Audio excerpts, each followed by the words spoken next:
Hello! Welcome to Conversations with STEM, the channel that helps you talk and learn with your kids about science, technology, engineering, and math. I'm Molly. I'm a professional science educator. If you want to know more about who I am, check my bio in the link below. But what I do is I film STEM experiments for you to watch alongside your child or your student, and then I film these videos to give you some tips and tricks about how I would interact with a student using that experiment, as well as some background information for how I came up with the questions or why I came up with, what I suggest to say. So that's who I am. Let's get started. So this video today we are going to be watching, Is It a Plant? So exciting.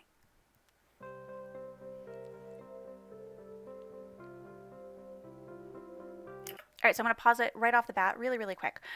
So this is just food for thought. This is not a question that I would get bogged down in right off the bat. It's just kind of to get the juices flowing. You can ask your child this or just kind of, I wonder what makes a plant a plant. I wonder if we're going to find out. I wonder if we're going to get some information. So you can use it as you like or not. It's just nice to have a frame. Speaking of frames, I I would suggest, I love the Next Generation Science Standards, by the way. I think that they are awesome and I use them all of the time. And for this particular experiment or this particular video, I would suggest coming at it from constructing explanations. So we're going to be making a claim about whether a mushroom is or is not a plant. So this video is going to be gathering evidence that's going to help us support that claim.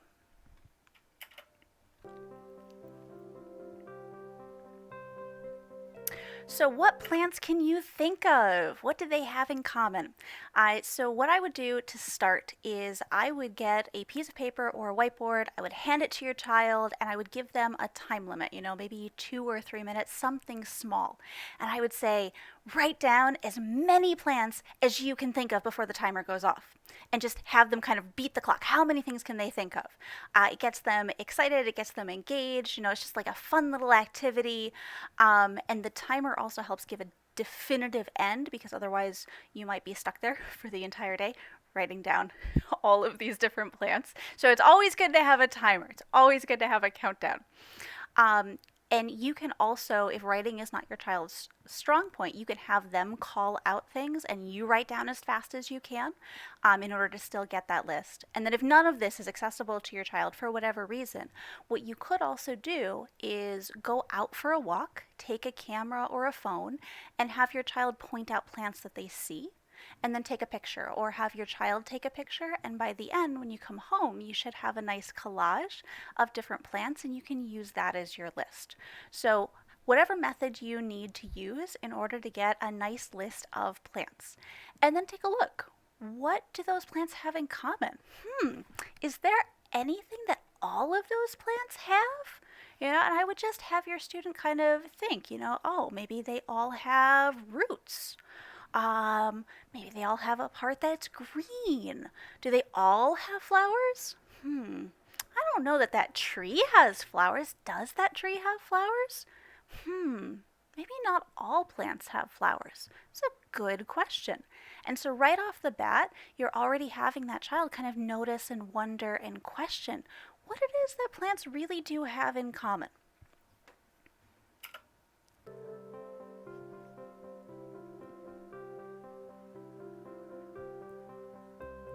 All right, so now we have a plant. Is this a plant? How do you know it's a plant? Does it match up with your list? I will say I have never once, and I've done this a lot in person with kids, I have never once had a kid tell me that this flower is not a plant. It has never happened, so I would not be concerned about it. If for some reason your child is adamant, no, this is not a plant, there's 2 ways that you can go by handling this. The first way is you can go, oh, come on now, we know that's a plant. I would not recommend doing that because that doesn't help the child assimilate information. It just tells them what you want them to say. So they will memorize, oh, if I see this, I got to say it's a plant because I know so-and-so told me that this was a plant. But in their heart of hearts, they're just going, it's not a plant. I just know I got to say that. So You can do that, but all that is doing is giving the child that kind of correct information, but it's not guiding them to that understanding on their own. And that's really where learning is, and that's the case for children, it's the case for adults, it's the case for all of us. We don't necessarily learn just because we've been told to learn. We learn because we collect new information and we consider that information to be valuable and true, and so we change our understandings. So, if for some reason you have a child who is adamant that this flower is not a plant right off the bat, what I would suggest is go back to that list. So, that list is actually super important. It was something that the kid thought this was just like a fun little activity to start with, but really it kind of sets the tone. So, we said that all of these things were plants. What do all of these things have in common? And what are you not seeing here that you believed was true on your list? And if you go down through and they go, oh, I guess that flower really does have everything on my list. I guess that flower is a plant. Guess I was wrong. Awesome. Great. You've learned. The other thing that might be the case is maybe they have something on their list that isn't a plant, or it's tripping them up for some reason. And that's also a ton of fun because you can point to that thing on the list, whatever it might be. And again, don't tell them, right off the bat, oh, this is not right. But maybe look at it and go, that one thing, if we moved it off to the side for a second, would all of these things then have, the same stuff in common? So, I feel like that thing that you have on your list, that's a little tricky. Maybe we should just move it off to the side and gather a little bit more information about it. So again, we're guiding the student to a better understanding. We're not telling them that they're wrong. This is still whatever it is on their list. It was important enough for them to write down. But we're just kind of moving it off to the side because we have to move forward in this video, in this experiment, knowing that this flower is a plant. Because if we don't have that understanding, we're not going to be able to make a claim for that mushroom later on. So we need to solidify that this flower we see on the screen is a plant. All right, so hopefully we have got that. Let's move on.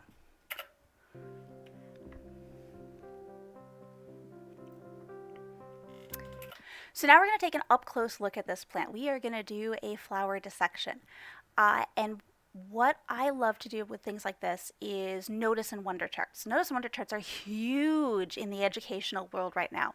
And I think that they're awesome because it's a window into the child's mind. So as you're going through, I've got some guiding questions. These are things that I would ask if I was, in front of a child doing this activity with them.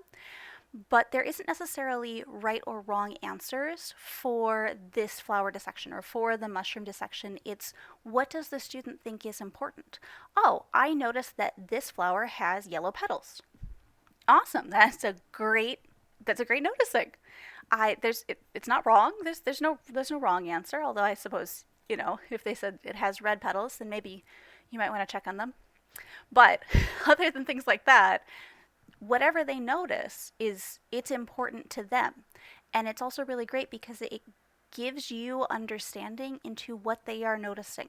Are they noticing what you want them to be seeing, or are they getting hung up on one piece? So you can really kind of see where their mind is going. And then after they've noticed and they've made observations, then the next section is I wonder. So what questions do they have? And again, there are no wrong answers in this kind of activity. So, maybe they wonder, why does this plant have yellow petals? That's a great question because as I say that, I have no idea why this plant has yellow petals. For whatever reason, this plant has either been bred or it has created an adaptation that has served it well in the world. I don't know why it has yellow petals, but that's a great question. And that's something that could springboard later on into why do plants have different pieces? Why do plants look different? Or why even do flowers have different colors? Because it actually is a great question. It gets into pollinators and it gets into adaptations and natural selection and evolution. It's tons of fun. But all of that to say is there are no right or wrong questions. There are no right or wrong observations. We just want to see kind of what the child is noticing. And it also helps us as the adult, if there's pieces that we really want them to be keying into, we can watch and see, are they coming up with that organically? Did they miss a huge section that's going to be crucial later on that maybe we need to go back and say, let's take a closer look at this? Do you see anything there that might be important? Or you can also ask some guiding questions. And I'm going to do that as we go throughout the video.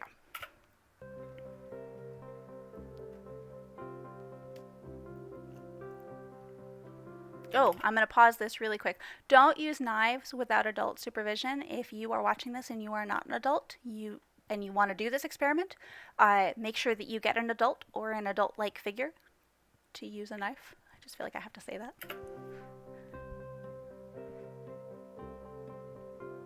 And I'm just removing the stem and the leaf because we've probably already noticed it at this point. So I needed to get it out of the way. So this is a great question. Do all the petals look the same? And in this case, the answer is no. Again, why this has different shaped flower, or different shaped petals, I don't know off the top of my head, but it would be a fun thing to research.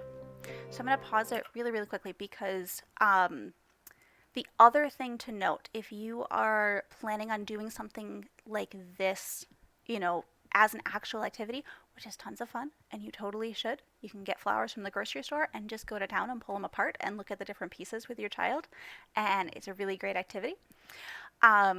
So all of these colored pieces are the petals, and usually the petals are going to be very colorful. And the reason for that is the whole point to a flower is it is the reproductive part of the plant. So it is producing pollen, and it also, and another piece, collecting pollen to make seeds. So the petals usually are going to be what's attracting pollinators. So different kind of plants are going to attract different kind of pollinators. These kinds of plants are usually, holding nectar, and they're trying to get the pollinator to come down and grab the pollen as they're getting the nectar. So that's usually why the petals are so colorful, although not always. There's lots of different kinds of adaptations, but also underneath those petals, there are another set that look either like different shaped leaves, or they look like petals, but they're usually green. So those are the sepals. So the sepals are what protects the developing flower. So you know how you have a bud and then it opens up and you have a flower. So the sepals are usually green, but not always. They're usually green, and they're what's protecting that developing flower. And so as they open up, you have the sepal underneath, and then you have your flower petals up above.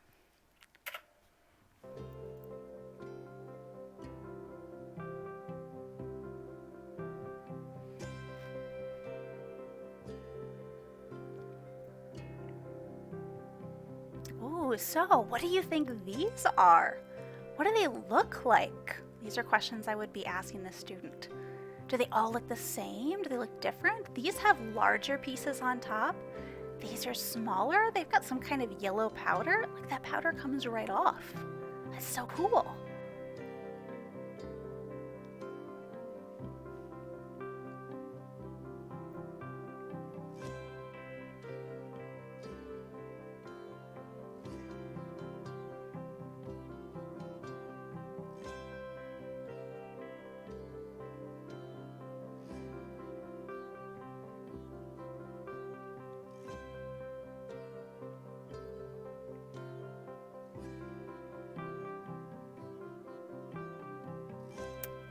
I'm going to pause it really, really quickly.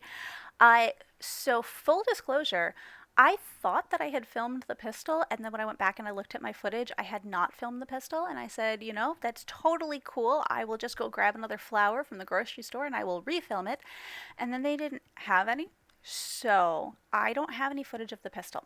And I originally thought that those taller pieces were the pistol, and I went back and I checked my research, and I don't believe they were. So I don't actually know where the pistol is. So backing up for just a second, the pistil is the female part of the flower. It's what's collecting the pollen, and it's going to funnel it down into the ovary. Those smaller pieces that have that yellow powder, those are the stamens. They're the male part of the flower, and they are producing the pollen that's going to spread out, into the world to a different flower, hopefully. So all of those parts with the yellow powder are the stamen, and I thought those larger pieces were the pistil, but then I couldn't find a definitive answer. So if you're watching this and you know where the pistil is on this flower, please leave me a comment down below because I would love to definitively know.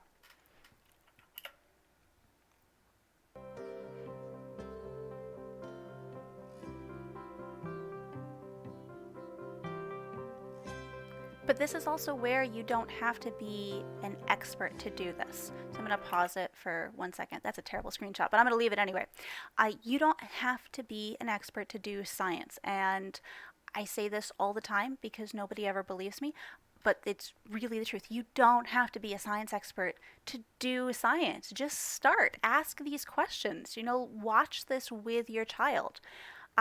The frame for this, if you're familiar with the next generation science standards, the frame that I said in the beginning was constructing explanations. But the science and engineering practices are guidelines to how scientists and engineers do science and engineering. So as you are watching this, these practices, they bleed into each other and one flows into the next. They're not designed to be done in isolation. One is going to lead you to the next, which is going to lead you to the next one, which is going to lead you to the next one. So if you're watching this and you're like, I have no idea what any of these parts of a flower are, know that I'm reeling this off because I have taught this many, many, many times. And so I, for the most part, know what these parts are. But you can go into it with your child and show them how to question and how to get that, all that information. So if you're watching this and your child goes, yeah, why do these things have this weird yellow powder? You don't have to shut it down. You don't have to feel like you have to know this answer. You can say, that's a great question. Why don't we look it up? Because one of the practices, practice 8, I believe, is obtaining information. So if you don't know and your child doesn't know, how do you find that information? And if you're watching this, I assume you have access to the internet, so you can hop on the internet with your child and you can help them find trustworthy resources. So how do you know that a website is reliable? What are things that you can do? And I've got an article on that or a blog post on that on the Conversations with STEM website if you're not quite sure where to start. But you can look up this information with your child. And you do not have to be an expert. What you're going to be teaching your child is that it's okay to say, I don't know, because the follow-up to that is, let's find out. And you're just constantly learning new information and exploring the questions that you have.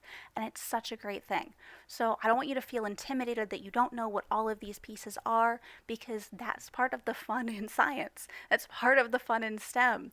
I think it was Isaac Asimov. I just read this quote, I believe that it was him, that said something along the lines of a lot of scientific discovery doesn't start with eureka, but it starts with, that's funny, because that's really what it is. Scientists look at something and they go, huh, that's interesting.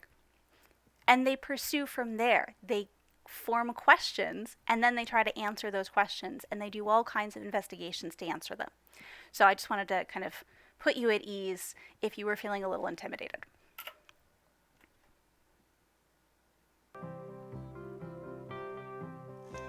Again, if you are not an adult, don't use knives unless you have an adult. Also, I slightly messed up on this, and you can see I didn't cut far enough in, but that's okay. We can always redo things in science. We just make another cut. Ooh, interesting. So this is the fun of a flower dissection. You could just pull the whole thing apart. It's tons of fun. The only caveat that I would say is make sure that you know the flower you're pulling apart is safe and it doesn't have anything that's going to be, like an irritant to your skin or anything like that. As well as make sure that you wash your hands afterwards. Have your child wash your hands. Wash their hands. Everybody wash hands. Just wash all the hands. Because if you have pollen on your hands, and you go to rub your eyes, you rub your nose, it can be irritating to your eyes. It can make your allergies flare. So just make sure that you're being safe and using common sense and good hygiene practices, as we should all be doing all the time anyway. But back to this. This is, oh, I got so excited I hit my mic. I just like science so much. I'm sorry. Uh, but this is the ovary. So the ovary is where seeds are produced, and that white part in the middle is the ovule.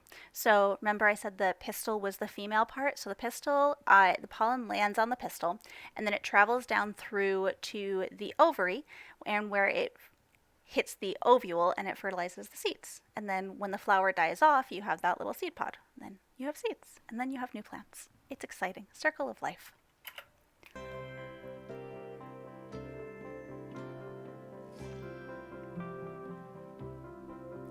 All right, so this is, pause that for a second. This is another kind of notice and wonder. What do you think these parts do for the flower? Or what do you think these parts do for the plant? And if you don't know, and your child doesn't really, have any ideas, again, that's a moment to say, how could we look this up? What could we learn about that would give us an answer? Maybe knowing more about the parts of a flower would help us. Maybe we need to figure out what each of these parts does. Where could we find that out? You can go online. You can go to a library. You could order a book. You could get a free book from places. Kindle has lots of free books, guys. It's awesome. But there's lots of free resources that you could use in order to figure out the answer to these questions. And you don't have to figure it out right now. You can also kind of gather information. You can gather questions, and you can use those questions later. One of the things I forgot to say at the beginning is those notice and wonder charts are really great, because all of those wonderings, all of those questions, they then become springboards into doing investigations, developing models, doing research, gathering evidence in order to make claims. So those questions are so useful. They're great to have.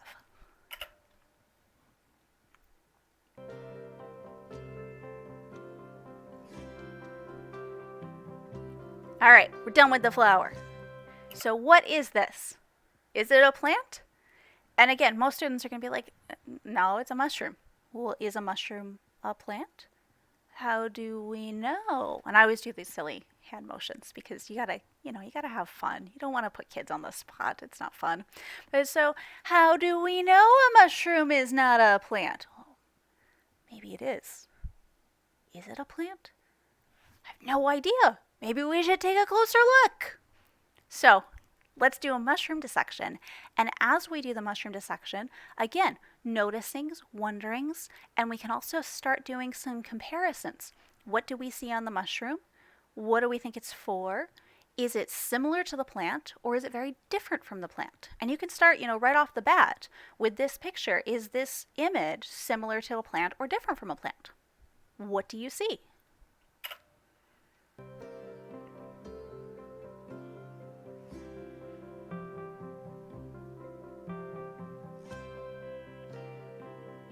Tried to roll away. All right, so what do you notice about this? Did the plant have a similar part? Maybe it looks similar to the stem. The plant had a stem, but the stem of the plant was green, and this piece isn't green. I don't know if that's important or not. Maybe I should wonder, why is the plant stem green?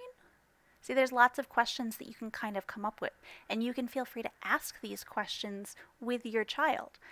Ask your own questions. You don't have to wait necessarily for your child to come up. If you've got questions, you're like, I really want to know about that. Write it down, because again, you're constantly demonstrating to your child or your student that you are still learning. And that's what science is. It's just constantly learning about the world around us. That's what scientists do. They constantly question, what is it that I know? What don't I know? And how can I get answers to my new questions?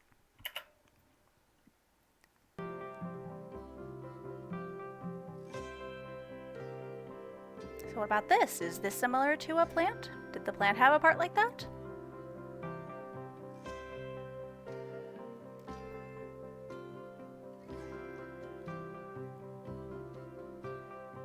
Don't use knives without adult supervision.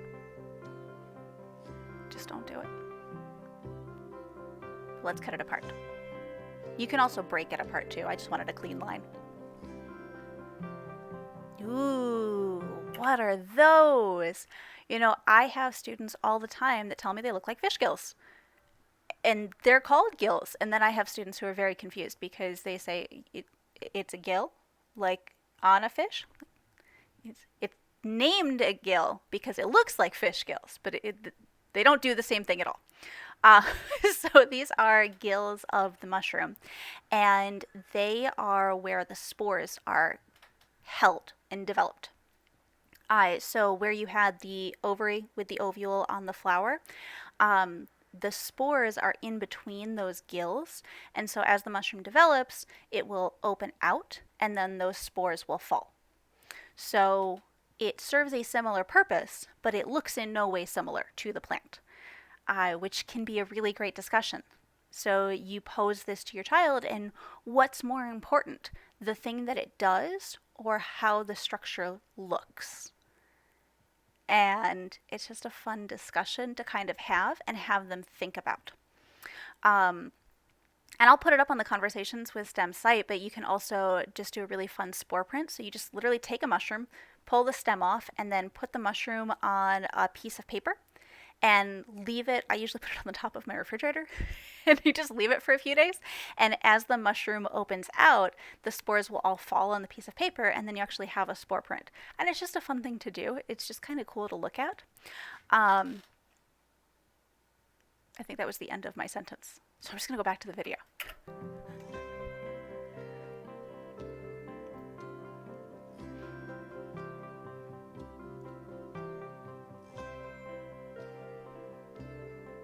The last time I have to say this, don't use knives if you're not an adult. Make sure you have adult supervision. There's even some adults who need adult supervision with knives.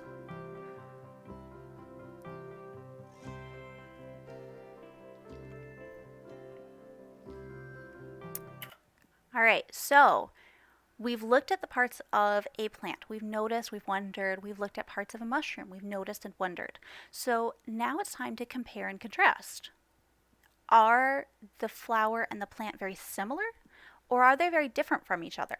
And this is a conversation that you can have at different levels. So if you've done the research or your child is familiar with parts of a flower, you can start to compare them. Well, does the mushroom have petals? Does the mushroom have pollen? Does the mushroom have pistils or stamen or leaves or stems? And, how does the mushroom reproduce? How does the plant reproduce? So if your child knows that or is ready to kind of do some research and come back to this video, great. If your child isn't there yet or not quite at that level yet, then you can have this conversation just with those features. What do you see? Do you see that the mushroom looks similar, or do you see that the mushroom looks different?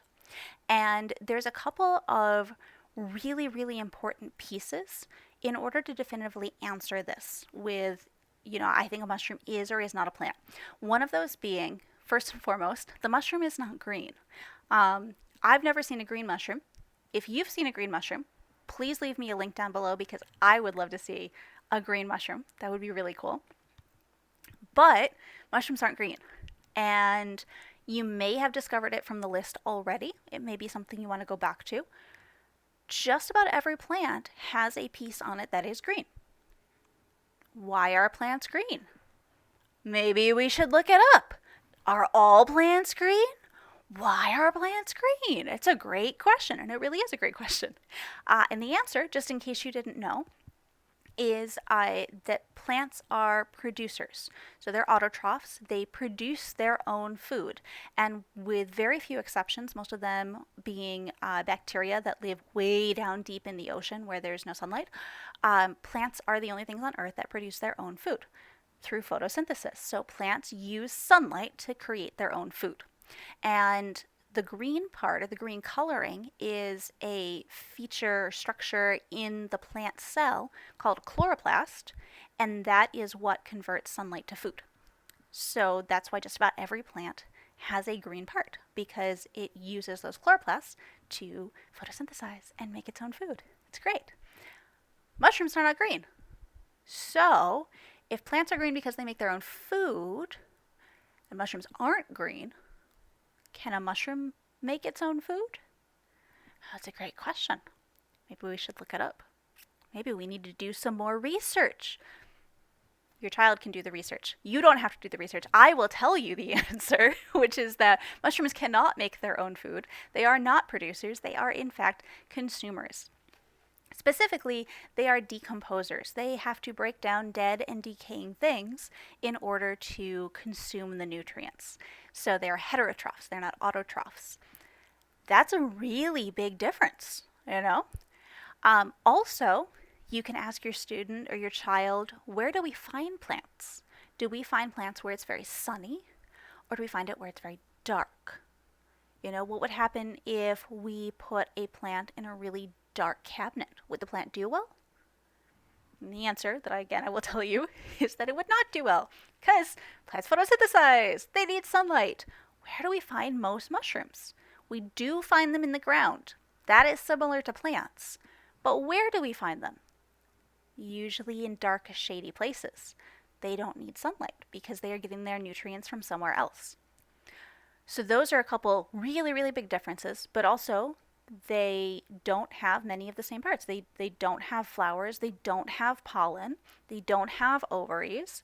So they are both internally and externally very different from a plant. So most children will come out of it saying, I think a mushroom is not a plant.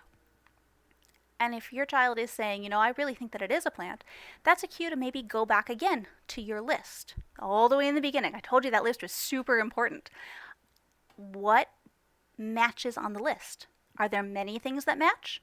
Is your mushroom very similar to all of those things on the list? Or is it very different?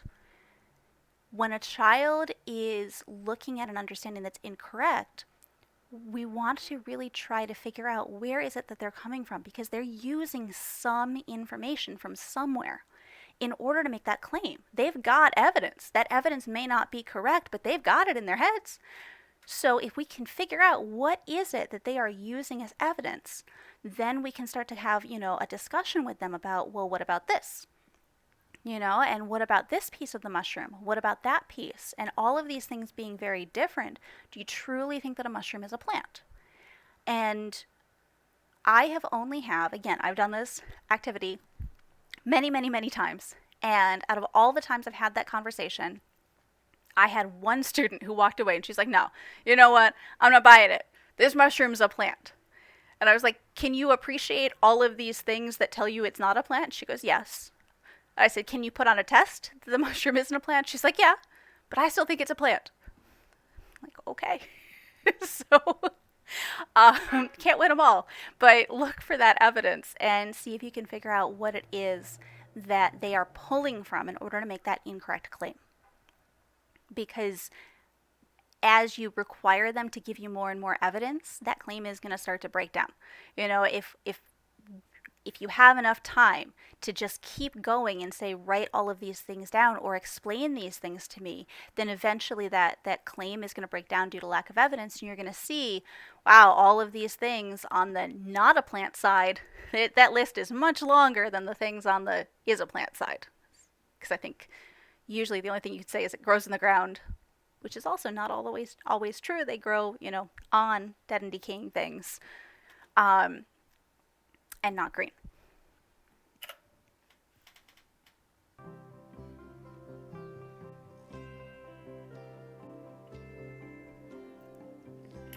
All right, so that question that I said, don't get bogged down in the beginning, that's why I said, because it's coming back full circle. So what makes a plant a plant? And at this point, you can now ask that to your child. What makes a plant a plant?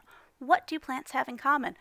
Go back to your list and do a recap. So all plants have all of these things in common? That's so cool. And then from that, what questions do you have now? You know, these things, some of the plants have them. So does this make a plant a plant? You know, these are kind of unique. Only this one plant that I came up with had this feature. So does that mean that this is a plant? Like, why does it have such a unique feature? And you can start to look at their wonderings. You can start to look at those questions that you developed as they were looking at their flower dissection and their mushroom dissection. And from there, where would you like to go? What questions do you have now that we can explore? So you review your list, what makes a plant, and then what questions do you now have?